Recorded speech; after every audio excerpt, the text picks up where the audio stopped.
Hi everyone, this is Dr. Rock.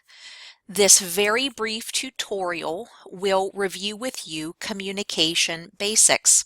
A lot of this information is just common sense, but we like to make sure that everyone is on the same page so that we don't miss any one of your important emails or phone calls.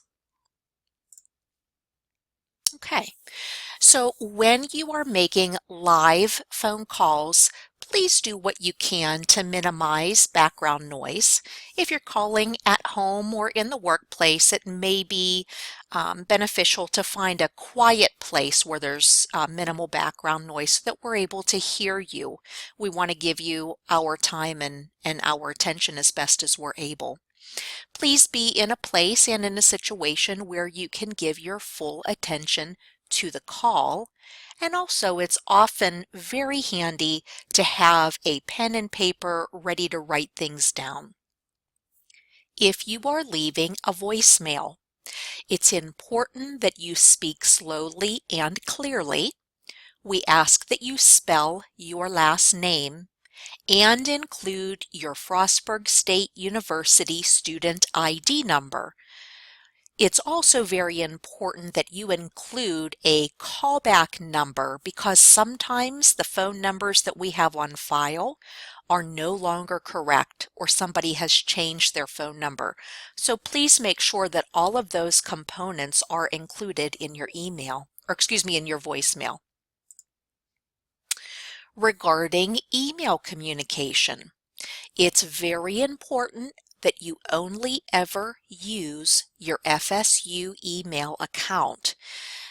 We are actually not permitted to respond to non-FSU emails because of confidentiality related to FERPA.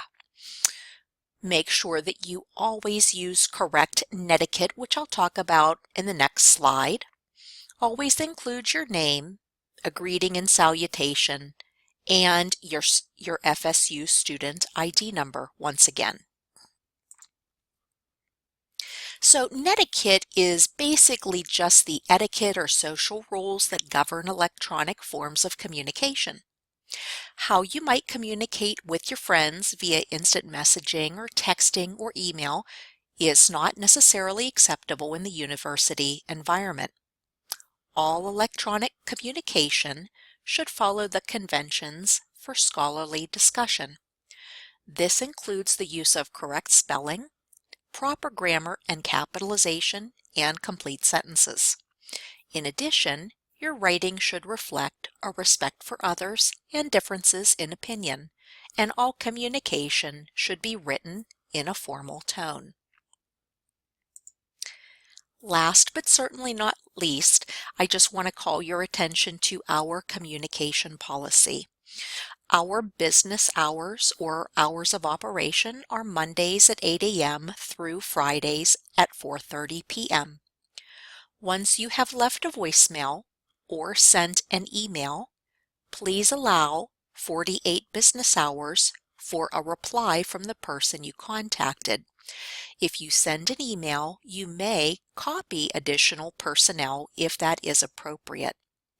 If you send an email or leave a voicemail after 4:15 p.m. on Friday or over the weekend, you can expect a reply by the following Tuesday at 4:30 p.m., which allows us that 48 business hours to respond.